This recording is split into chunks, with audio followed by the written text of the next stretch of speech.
नमस्कार, स्वागत है आपके अपने YouTube चैनल GTT EDU पर। तो जैसा कि आपको पता है, इस चैनल के माध्यम से आपको BA first year, second year और फाइनल की जो क्लासें हैं ज्योग्राफी की और मैथ की जो क्लासें हैं वो भी क्या है इस चैनल पे चल रही हैं। तो इस चैनल को अगर आपने सब्सक्राइब नहीं किया तो चैनल को सब्सक्राइब करें, बेल आइकन को प्रेस करें ताकि जो वीडियो डाला जाए वो आप तक पहुँच सके। तो हम बात कर रहे थे ज्योग्राफी के अंदर भौतिक भूगोल। हम बात कर रहे थे भौतिक भूगोल की, और ये जो बुक है ये बीए फर्स्ट ईयर की हम चर्चा कर रहे हैं। यहाँ पर बीए फर्स्ट ईयर इंटीग्रेटेड के अंदर भी है, ये बीए फर्स्ट ईयर के अंदर और डिग्री कॉलेज के अंदर भी हम बात करते हैं तो इसके अंदर है। तो क्लास को शुरू से लेकर अंत तक देखना है, क्योंकि कॉन्सेप्ट के साथ में हम सारी बातें वो करने वाले हैं। जो थ्योरी क्लास आपकी चलती है तो थ्योरी क्लास के बाद में आपको एमसीक्यूज, जो टॉप एमसीक्यूज क्वेश्चन है वो भी करवाए जाते हैं, क्योंकि सेमेस्टर प्रणाली वो लागू हो चुकी है। डिग्री कॉलेज के अंदर भी देखें तो सेमेस्टर प्रणाली चल रही है, और 4 ईयर के अंदर भी देखें तो क्या है, जो सेमेस्टर प्रणाली वो लागू हो चुकी है। तो सेमेस्टर प्रणाली के सिलेबस के अनुसार आपका जो फर्स्ट पेपर है तो उसके अंदर 50 एमसीक्यूज जो क्वेश्चन है वो पूछे जाते हैं, यानी ऑप्शनल जो क्वेश्चन आते हैं बसैदे वाले वो क्या है उसके अंदर पूछे जाते हैं। तो डिग्री कॉलेज की बात करते हैं, डिग्री कॉलेज में तो ये सिलेबस है। अब 4 ईयर का देखते हैं, सिलेबस अभी तक आया नहीं है, जारी नहीं किया गया है, यूनिवर्सिटी के द्वारा जारी करेंगे, उसके बाद में क्या है उसके ऊपर चर्चा करेंगे। तो डिग्री कॉलेज के अकॉर्डिंग अगर हम देखें तो फर्स्ट पेपर के अंदर 50 है वो एमसीक्यूज पूछे जाते हैं। तो हम एमसीक्यूज की जो क्लास है थ्योरी क्लास के बाद में हम एमसीक्यूज की जो क्लास है वो भी क्या है इस चैनल पे लेके आ रहे हैं। तो आप चैनल से ज़्यादा जुड़ें, चैनल को सब्सक्राइब करें, बेल आइकन को प्रेस करें ताकि आपको क्या है वीडियो प्राप्त हो सके, और अपने दोस्तों के साथ में, अपने मित्र गणों के साथ में वीडियो को ज़्यादा से ज़्यादा शेयर करें। तो चलो, आज का टॉपिक हमने पिछली क्लास के अंदर देखा था ज्वालामुखी से बनने वाली ज्वालामुखी। पहले तो आपको ये पता होना चाहिए कि ज्वालामुखी कहते किसे हैं। पृथ्वी के आंतरिक भाग से जब कोई तरल द्रव्य है उसके नीचे से क्या लगता है, दबाव लगता है। तो दबाव लगने के कारण क्या है, जैसे जैसे दबाव लगता जाता है वैसे वैसे क्या है, जो तरल पदार्थ है वो ऊपर की तरफ आता है। धरातली भाग पर आने के बाद लावा कहलाता है, मैग्मा कहलाता है। आंतरिक भाग में मैग्मा कहलाता है, और धरातली भाग पर जब ज्वालामुखी विस्फोट होता है तो ज्वालामुखी विस्फोट होने के बाद क्या है, लावा कहलाता है। इसी प्रकार से देखो, अगर हम पृथ्वी की आंतरिक संरचना की अगर बात करें तो पृथ्वी की आंतरिक संरचना के बारे में जानने के लिए प्रमुख रूप से ज्वालामुखी क्या है, एक स्रोत के रूप में हमारे काम में आती है। क्योंकि आपको पता है कि पृथ्वी के आंतरिक भाग में आज तक कोई नहीं जा पाया है, कोई ऐसी मशीन नहीं है जो क्या पृथ्वी के आंतरिक भाग के बारे में हमें बता सके। तो पृथ्वी के आंतरिक भाग के बारे में बताने वाला अगर हमारे पास में स्रोत है तो वो है ज्वालामुखी। क्योंकि ज्वालामुखी से जो निकलने वाला लावा है उससे हमें ये पता चलता है कि पृथ्वी के आंतरिक भाग की जो संरचना वो किस प्रकार की, पृथ्वी का आंतरिक भाग किस प्रकार का है। पृथ्वी के आंतरिक भाग में जैसे जैसे हम आंतरिक भाग में जाते जाते हैं वैसे वैसे क्या क्या है, ठीक है, कौन कौन सी परतें वो पाई जाती हैं, परतों का जो निर्माण है वो किस प्रकार से होता है। क्योंकि जब धरातलीय भाग पर क्या है, ज्वालामुखी विस्फोट होने के बाद जब लावा है वो धीरे धीरे जमता है तो वो क्या है, परतों का रूप ले लेता है। वैसे ही आंतरिक भाग के बारे में चर्चा करेंगे तो आंतरिक भाग के अंदर क्या है, जैसे ही मैग्मे की तीव्रता कम होती है तो मैग्मा क्या है, पृथ्वी के आंतरिक भाग में धीरे धीरे क्या होने लग जाता है, जमने लग जाता है। जमने के कारण क्या है, पृथ्वी के आंतरिक भाग में अनेक परतों का क्या होता है, निर्माण होता है। ज्वालामुखी का मैंने बताया, ज्वाला का मतलब आग होता है, मुखी का मतलब मुख, जिसके मुख से आग निकलती है, यानी मुंह से क्या निकल रही है, आग निकल रही है। यानी कहने का तात्पर्य क्या है, जिसके मुख से क्या निकल रहा है, गर्म तप्त लावा निकल रहा है, उसे क्या कहा जाता है, ज्वालामुखी कहा जाता है। तो ज्वालामुखी से बनने वाली बाह्य व आंतरिक स्थलाकृतियां, बाह्य व आंतरिक स्थलाकृतियां, आंतरिक स्थलाकृतियां। तो ज्वालामुखी से बनने वाली हमें बाह्य व आंतरिक स्थलाकृतियों के बारे में जानेंगे। तो इसके अंदर देखते हैं, बाह्य का मतलब बाहर की ओर, बाह्य का मतलब क्या होता है, बाहर की ओर बनने वाली। आंतरिक का मतलब क्या होता है, अंदर की तरफ बनने वाली। आंतरिक का मतलब क्या होता है, अंदर की तरफ बनने वाली स्थलाकृतियां। स्थलाकृतियों का मतलब हम देखेंगे, स्थलाकृतियां यानी स्थल के ऊपर जो आकृतियां बनती है उन्हें क्या कहा जाता है, स्थलाकृतियां कहा जाता है।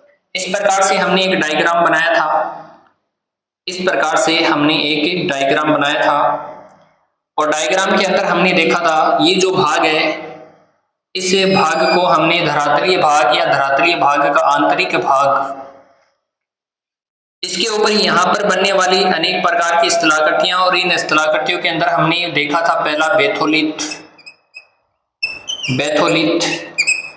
इसके बाद में ऊपर इस प्रकार से जो भाग था, इस प्रकार के भाग के अंदर हमने देखा था दूसरी जो स्थलाकृति है वो इस प्रकार से आपको नजर आई। इसके बाद में आगे हमने तीसरी स्थलाकृति को देखा, तो तीसरी स्थलाकृति को हमने देखा तब इसके अंदर हमने पाया कि इसके अंदर इस प्रकार से आधे चांद के यानी अर्धचंद्राकार। इसके बाद में ये जो था ये था लेपोलिथ, इसको कहा गया लेपोलिथ। ये जो आकृति बनी, ये जो आकृति बनती है ज्वालामुखी फटने के बाद में, ज्वालामुखी विस्फोट होने के बाद में, इसको कहा गया लेकोलिथ, लेकोलिथ। इसके बाद यहां पर स्थलाकृतियां जो बनती हैं इस प्रकार से, इसको कहा गया डाइक, इसको क्या कहा गया, डाइक कहा गया। इसके जस्ट नीचे इस प्रकार की आकृति बनी, इसको सील कहा गया, सील और डाइक। इसके बाद में इस प्रकार की जो आकृति बनी इसको कहा गया फेकोलिथ, इसको क्या कहा गया, फेकोलिथ कहा गया, फेकोलिथ। इसके बाद में यहां पर जो आकृति बनती है इस प्रकार से जैसे बेथोलिथ के समान ही बन रही है, तो इसको कहा गया stock and boss, stock and boss, stock and boss. अब हमने पहली जो ज्वालामुखी फटने के बाद में जो स्थलाकृतियां बनती हैं उनके ऊपर पहली ये जो बेथोलिथ प्रकार की जो स्थलाकृति है इसके ऊपर हमने चर्चा कर ली थी। तो यहां पर हमने बेथोलिथ को देखा कि बेथोलिथ किसे कहते हैं, बेथोलिथ किसे कहा जाता है, इसके बारे में हमने चर्चा की। आइए फिर से हम इसके ऊपर चर्चा कर लेते हैं कि बेथोलिथ किसे कहते हैं। तो देखो ज्वालामुखी, ज्वालामुखी जब विस्फोट होता है, ज्वालामुखी जब फटता है तो ज्वालामुखी फटने के साथ में ही क्या है, मलबा है वो बाहर की तरफ निकलता है। मलबे का मतलब क्या हो गया, पत्थर के टुकड़े हो गए, राख हो गई, मिट्टी हो गई, ये सारा क्या होता है, मलबा होता है। मलबे का मतलब क्या होता है, जो कचरा होता है, कचरे को हम क्या है, मलबा बोल सकते हैं। तो इसी प्रकार से क्या है, जो मलबा, पत्थर के टुकड़े, मिट्टी है वो बाहर निकलती है। तो मलबे का हमेशा क्या होता है, जमाव होता है। मलबे का हमेशा क्या होता है, जमाव होता है। मलबे का हमेशा क्या होता है, जमाव। अब जमाव होगा तो जमाव दो कंडीशनों के अंदर होता है। पहली कंडीशन ये है कि धरातलीय भाग, पहली कंडीशन ये है कि धरातलीय भाग, दूसरी कंडीशन ये है कि धरातलीय भाग के ठीक नीचे, धरातलीय भाग के ठीक नीचे, या तो धरातलीय भाग पर होगा या धरातलीय भाग के कहां पर होगा, ठीक है नीचे।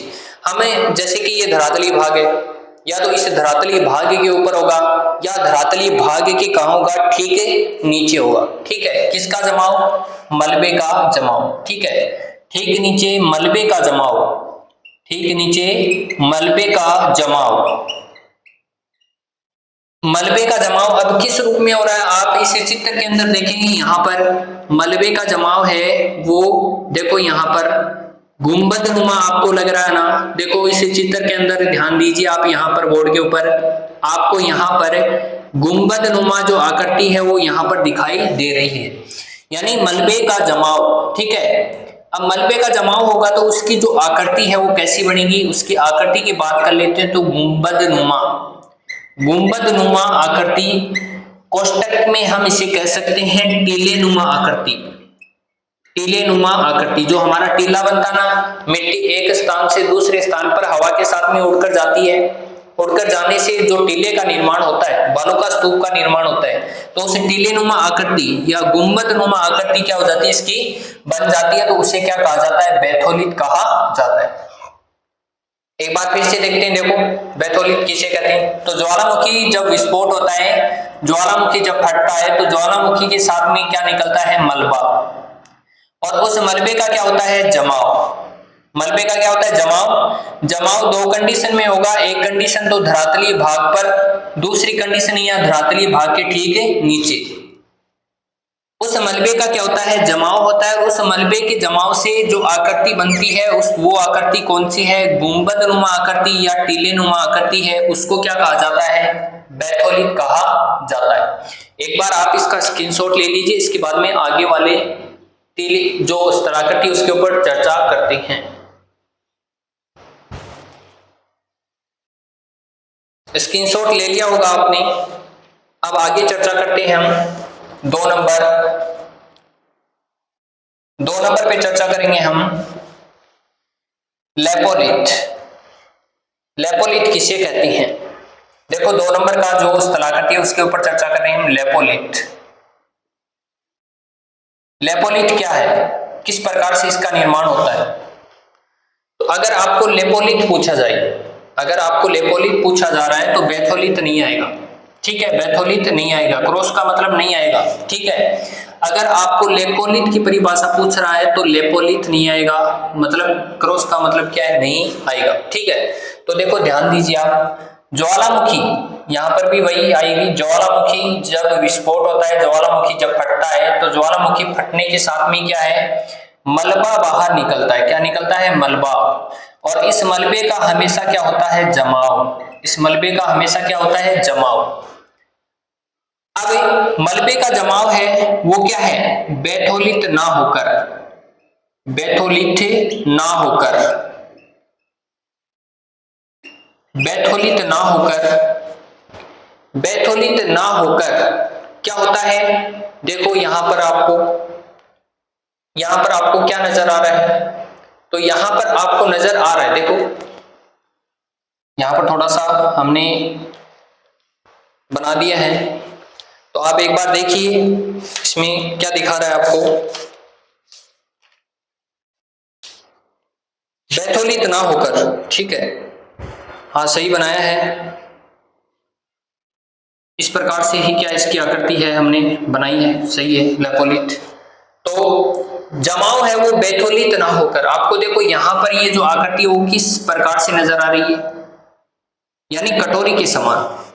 किसके समान, बैथोलिट ना होकर इसकी जो आकृति है वो किसके अनुसार बन जाएगी, सीधी कटोरी के अनुसार, यानी कटोरी जैसी इसकी जो आकृति है वो बन जाती है, तो उसे क्या कहा जाता है, लेपोलिट कहा जाता है। एक बार आप यहाँ पर क्या है, इस आकृति को देख लें कि कटोरी के समान इसकी क्या बन जाती है, आकृति बन जाती है, ठीक है, सीधी कटोरी के समान इसकी आकृति बन जाती है, उसको ही क्या है, लेपोलिट कहा जाता है। ज्वालामुखी जब फटता है तो ज्वालामुखी के साथ में क्या निकलता है, मलबा। मलबे का हमेशा क्या होता है, जमाव, और वो जमाव है वो बैथोलिट ना होकर, यानी वो जो आकृति है वो गुंबदनुमा आकृति नहीं होगी, टीलेनुमा आकृति नहीं होगी, ठीक है। तो आकृति किस प्रकार की होगी, कटोरी के समान क्या है, जो सीधी कटोरी होती है उसके समान क्या है, उसकी आकृति होगी, उसे क्या कहा जाएगा, लेपोलिट कहा जाएगा, ठीक है। आप यहाँ पर देख सकते हो, ये जो चित्र है आपको नजर आ रहा होगा, तो ये चित्र हमें क्या बता रहा है कि सीधी कटोरी, यहाँ पर क्या है, सीधी कटोरी है। तो आप एक बार इसका स्क्रीनशॉट ले लीजिए, इसके बाद में आगे चलते हैं।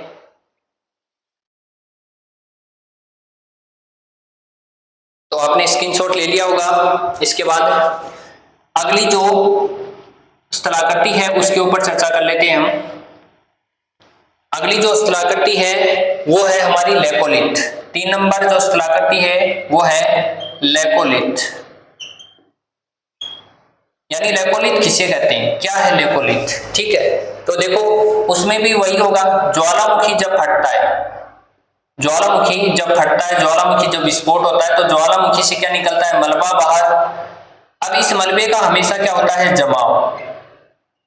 मलबा है, इस मलबे का हमेशा क्या होता है, जमाव होता है। अब जमाव है वो क्या ना होकर, देखो यहां पर लेपोलिथ ना होकर, जमाव है लेपोलिथ ना होकर, लेपोलिथ ना होकर, जमाव है लेपोलिथ ना होकर, इसकी जो आकृति है, इसकी आकृति की अगर चर्चा करेंगे तो इसकी आकृति है वो अर्धचंद्राकार, अर्धचंद्राकार। देखो आधे चांद के, देखो आपको आकृति वो कैसी नजर आ रही है, आधे चांद के जैसी, यानी अर्धचंद्राकार, अर्धचंद्राकार या उल्टी कटोरी के समान, उल्टी कटोरी के समान, उल्टी कटोरी के समान यहाँ पर आपको इसकी जो आकृति है वो देखने को मिलेगी। यहाँ पर आपको क्या है, उल्टी कटोरी के समान इसकी आकृति वो देखने को मिल रही, ठीक है। तो ज्वालामुखी जब विस्फोट होता है तो ज्वालामुखी विस्फोट के साथ में क्या निकलता है, मलबा बाहर निकलता है। मलबे का हमेशा क्या होता है, जमाव। अब जमाव है वो लेपोलिथ ना होकर, मैंने ये बताया ना, अगर लेपोलिथ पूछा जाए तो आपको क्या है, बेथोलिथ नहीं आएगा। अगर लेपोलिथ के बारे में पूछे तो लेपोलिथ नहीं आएगा। तो यहाँ पर लेपोलिथ ना होकर, लेपोलिथ का मतलब क्या है, लेपोलिथ के अंदर मैंने क्या बताया है, आकृति कैसी बताई है, तो सीधी कटोरी के समान। यहाँ पर उल्टी कटोरी आ रही है, यहाँ पर क्या आ रही है, उल्टी कटोरी के समान या अर्धचंद्राकार, आधे चांद के जैसी आकृति है वो यहाँ पर आपको नजर आने वाली है। तो आप एक बार इसका स्क्रीनशॉट ले लीजिए।